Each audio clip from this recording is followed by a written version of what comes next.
Welcome boys. আমরা আজকে chapter 3 এর মেজারমেন্টের আরও কিছু প্রবলেম করতে আসলাম অনলাইন ক্লাসে। যেহেতু আগেই চ্যাপ্টার 3 এর এরিয়া রিলেটেড প্রবলেমগুলো শেষ হয়েছে, তাই আজকে আমি তোমাদের সাথে ভলিউম রিলেটেড ম্যাথগুলো নিয়ে আলোচনা করব। শুরু করা যায়। ভলিউম রিলেটেড প্রবলেমগুলো হচ্ছে 70 থেকে 20, 24, 26, 28। এর মধ্যে আমি আজকে কিছু আলোচনা করব এবং আমি আজকে আমার এই ভলিউম রিলেটেড প্রবলেমগুলোকে দুটো লেকচারে কমপ্লিট করব। আরেকটা লেকচারে আমি বাকি প্রবলেমগুলো নিয়ে আলোচনা করব। তো আজকে শুরু করা যাক। প্রথমে আমরা 17 নাম্বার দিয়ে শুরু করতে চাচ্ছি। 17 নাম্বারের কোশ্চেনটা হচ্ছে, এ reservoir contains 19,200 liter of water. Its depth is 2.56 meters and breadth is 2.5 meters. What is the length? So length বের করতে হবে, ডেপথ দেওয়া আছে, আর দেওয়া আছে কি ক্যাপাসিটি অফ রিজার্ভার, আর দেওয়া আছে breadth of the reservoir. So আমাদের বের করতে হবে length of reservoir. So let's see. So ফার্স্টেই যে ইনফরমেশনগুলো দেওয়া ছিল সেগুলো তুলে নিলাম। Capacity, breadth of reservoir, depth of reservoir. Then we know capacity of reservoir means volume of reservoir. Capacity or volume same, just ইউনিটটা ডিফারেন্স। ক্যাপাসিটির ইউনিট হচ্ছে লিটার আর ভলিউমের ইউনিট হচ্ছে মিটার কিউব বা সেন্টিমিটার কিউব, যেভাবে আমরা এক্সপ্রেস করি। ইউনিটটা যদি মিটার হয় তাহলে মিটার কিউব, আর যদি সেন্টিমিটারে হয় ইউনিটগুলো তাহলে centimetre cube. So volume of reservoir becomes 19,200 liters. Now 1 meter cube equals to 1000 liters. So আমরা যদি 19,200 লিটারকে 1000 দিয়ে ডিভাইডেড করি তাহলে 19.2 এটা কি হয়ে যাবে মিটার কিউব। যেহেতু 1000 litre equal to 1 metre cube, so 19,200 litre should be 19.2 metre cube. তাহলে ভলিউমটা পেয়ে গেলাম রিজার্ভারের। এখন ভলিউমের ফর্মুলা কি ছিল? ভলিউমের ফর্মুলা ছিল length into breadth into depth. তাহলে এখানে লেন্থ দেওয়া নেই, আমাদের ব্রেথ ডেপথ দেওয়া আছে। তাহলে ওখান থেকে আমরা কি করতে পারি, জাস্ট ভ্যালুগুলো যদি ইনপুট করি, অলরেডি আমরা ভলিউম পেয়ে গেছি। ভলিউম কত? 19.2, ব্রেথ 2.5, ডেপথ 2.56। সো বসালে শুধু লেন্থ মানে কি volume divided by breadth into depth.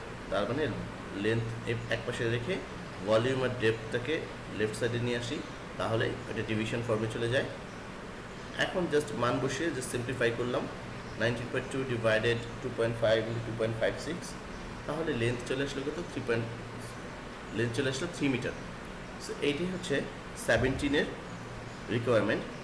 What is the length of reservoir? That means 3 metre.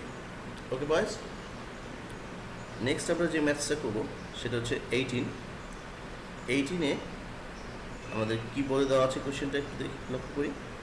Gold is 19.3 times heavier than water. The length of rectangular gold bar is 7.8 centimeter, breadth 6.4 centimeter, height is 2.5 centimeter. What is the weight of the gold bar? So gold বারের length, breadth, height সবই দেওয়া আছে। আমাদেরকে বলেছে gold বারটার wait বের করতে। তার মানে এখানে অ্যাট ফার্স্ট আমাদের কী করতে হবে? প্রথমে আমাদের ভলিউম ফাইন্ড আউট করতে হবে। ভলিউম থেকে আমাদের চলে যেতে হবে ওয়েট ফাইন্ড কীভাবে করা যায়। তো ভলিউমের সাথে ওয়েট ফাইন্ডিংয়ের একটা রিলেশন আছে, সেটা আমরা দেখবো এবার। ওকে, সো প্রথমেই 18-এ যে ইনফরমেশনগুলো দেওয়া ছিল, length of gold bar 7.8 centimetre, breadth of gold bar 6.4 centimetre, and height of gold bar 2.5 centimetre, এগুলো তুলে নিলাম। Now volume of gold bar, sorry এখানে রিজার্ভার লিখে আসছে, তোমরা একটু কারেকশন করে নিও। এটা volume of gold bar, V equals to length into breadth into height. So কী আসবে? লেন্থ ছিল 7.8, ব্রেথ ছিল 6.4, হাইট ছিল 2.5। যেহেতু আমি আগেই বলেছি ইউনিটগুলো যদি সেন্টিমিটারে থাকে তাহলে ভলিউম হয়ে যাবে সেন্টিমিটার কিউব, তাহলে এটা ভলিউম হয়ে গেল 124.8 সেন্টিমিটার কিউব। এখন এই ভলিউমের সাথে আমাদের কার রিলেশন করতে হবে? ওয়েটের। সো চলে যাই, weight of 1 centimetre cube pure water. এই ইনফরমেশনটা আমাদের বইয়েই দেওয়া আছে যে 1 সেন্টিমিটার কিউব পিওর ওয়াটারের ওয়েট হচ্ছে 1 গ্রাম। তাহলে এখানে আমাদের ভলিউম আসছে 124.8 সেন্টিমিটার কিউব। তাহলে ওই পরিমাণ ওয়াটারের ওয়েট কত হবে? যেহেতু এখানে আমাদের একটা ভলিউম আসছে 124.8 সেন্টিমিটার কিউব, তাহলে সেম ভলিউমের ওয়াটারের ওয়েট হবে 124.8 গ্রাম। এটা হয়ে যাবে 124.8 সেন্টিমিটার কিউব পিওর ওয়াটারের ওয়েট। আবার একটু লক্ষ্য করি, আমাদের কোশ্চেনে বলে দেওয়া আছে gold is 19.3 times heavier than water. তার মানে গোল্ড ওয়াটার হচ্ছে হ্যাভি ওয়েটে। তাহলে আমরা ওয়াটারের ওয়েটটা পেয়ে গেলাম 124.8, তাহলে গোল্ডেরটা কী হবে? জাস্ট এটার সাথে যদি আমরা 19.3 মাল্টিপল করে দিই তাহলে আমাদের গোল্ডের ওয়েটটা চলে আসবে। That's here it is, weight of gold bar equal to 124.8 into 19.3। যেহেতু আমরা বলেই দিয়েছি gold is 19.3 times heavier than water, so এই ওয়াটারের ওয়েটের সাথে আমরা গোল্ডের টাইমসটা মাল্টিপ্লিকেশন করে দিয়েছি, তাহলে চলে আসছে 2408.64 গ্রাম। আমি যদি এটাকে কেজিতে কনভার্ট করি then I have to divide it by 1000, তাহলে চলে আসবে 2.40864 KG. So that was the requirement of 18। আমাদেরকে 18-এ গোল্ড বারের ওয়েট ফাইন্ড আউট করতে বলা হয়েছিল, এইটাই হচ্ছে গোল্ড বারের ওয়েট। ওকে বয়েজ, নেক্সট আমরা যে ম্যাথটা করব, আমি তোমাদেরকে টাইপ 2 কোন কোন ম্যাথসগুলো আছে সেগুলো ওইখানে ফার্স্ট স্লাইডে দেখিয়েছি, তো ওইখান থেকে তোমরা দেখে ভলিউম রিলেটেড প্রবলেমগুলো করবে। এখন আমরা নেক্সট ম্যাথে চলে যাব, সেটা হচ্ছে 24 বলা আছে square open reservoir of depth 2.5 meters contains 28,900 liters of water. How much money will be spent to put a lead sheet in the inside at টাকা 12.50 per square meter? সো এখানে দেখো শুধু ডেপথ দেওয়া আছে এবং বলে দেওয়া আছে যে রিজার্ভারের যে নিচের যে অংশটা, দ্যাট মিনস লেন্থ ব্রেথ যেই সাইডটা থাকবে সেটা হচ্ছে স্কোয়ার শেপ। তাহলে আর দেওয়া আছে কি ক্যাপাসিটি। সো আমরা অলরেডি করে ফেলেছি যে ক্যাপাসিটি থেকে কিভাবে ভলিউম বের করতে হয়। সো ভলিউম বের করে তারপরে ওই ডেপথটাকে কাজে লাগিয়ে আমরা ফাইন্ড আউট করতে চেষ্টা করবো যে স্কোয়ার রিজার্ভারের ডাইমেনশন বা সাইডগুলো। সো ক্যাপাসিটি দেওয়া আছে, প্রথমে তুলে নিচ্ছি capacity of reservoir 28,900 litres. Open reservoir, that means এটার উপরে কোনো ঢাকনা থাকবে না। রিজার্ভার যখন ওপেন বলা হবে বা এই ধরনের প্রবলেম যেগুলো বলা যে ওপেন, তাহলে তাদের উপরে কোনো ঢাকনা বা লিড থাকবে না। So capacity of open reservoir 28,900 litres. Depth বলে দেওয়া হচ্ছে 2.5 মিটার। তাহলে এই লিটার থেকে, যেহেতু ইউনিটটা আমাদের ডেপথের ইউনিটটা দেওয়া আছে মিটারে, তাহলে আমরা ভলিউমটা কিসে ফাইন্ড আউট করবো? অবশ্যই মিটার কিউবে। তাহলে ভলিউম চলে আসলো কত? আমরা যেহেতু জানি যে ক্যাপাসিটি আর ভলিউম সেম, সো ক্যাপাসিটি যেহেতু 28,900 লিটার্স ছিল, তাহলে ওইটা হয়ে গেল ভলিউম। এবং এই ভলিউম লিটার থেকে আমরা মিটার কিউবে নিব কীভাবে? 1000 দিয়ে ডিভাইড করবো, তাহলে হয়ে গেল 28.9 মিটার কিউব। এখন আমাদের রিজার্ভারের লেন্থ ব্রেথ দেওয়া নেই, বাট বলে দেওয়া আছে এটা একটা স্কোয়ার শেপ রিজার্ভার। শুধু এটার কী ডিফারেন্স হবে, মানে স্কোয়ার শেপ রিজার্ভারের হচ্ছে যে এটার বেসটা হচ্ছে স্কোয়ার শেপ, বাট ডেপথটা কিন্তু স্কোয়ারের সাথে রিলেটেড না।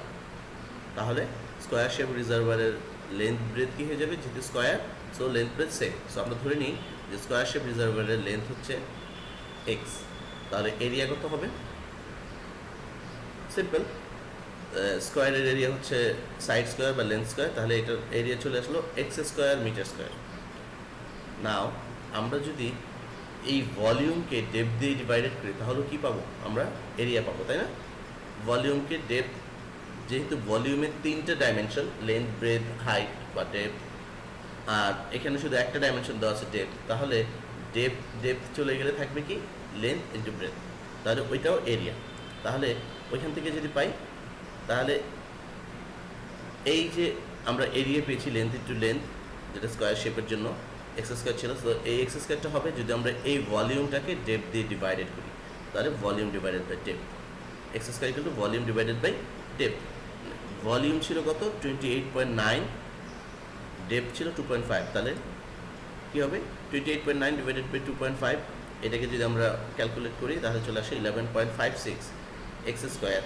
সো অনলি এক্স কী হবে, জাস্ট একটা স্কোয়ার চলে আসবে 11.56 উপর, এবং এক্সের ভ্যালু চলে আসলো কত 3.5 মিটার। তার মানে স্কোয়ার শেপ যে রিজার্ভার তার লেন্থ অ্যান্ড ব্রেথ হচ্ছে কত 3.5 মিটার। ওকে, এখন এই ওপেন রিজার্ভারের কয়টা সাইড আছে একটু চিন্তা করো। সারফেস এরিয়া যেহেতু এটা ওপেন, তাহলে উপরে ঢাকনা নেই বা লিড নেই, তাহলে সারফেস এরিয়া কয়টা হয়ে যাচ্ছে 5টা, দুপাশে 2টা, চারপাশে 4টা সারফেস এরিয়া এবং বেইজের একটা সারফেস এরিয়া, তাহলে টোটাল 5টা এরিয়া। এবং চারপাশের যে 4টা সারফেস এরিয়া এর সাথে হবে লেন্থ ইন্টু ডেপথ, আর নিচের যে সারফেস এরিয়া সেটা হবে লেন্থ ইন্টু লেন্থ। ক্লিয়ার? তাহলে ওই সারফেস এরিয়াগুলো আমরা দেখে নিই। ওপেন রিজার্ভারের surface area 4 into length into height or depth and length into length, যেটা হচ্ছে বেজ বা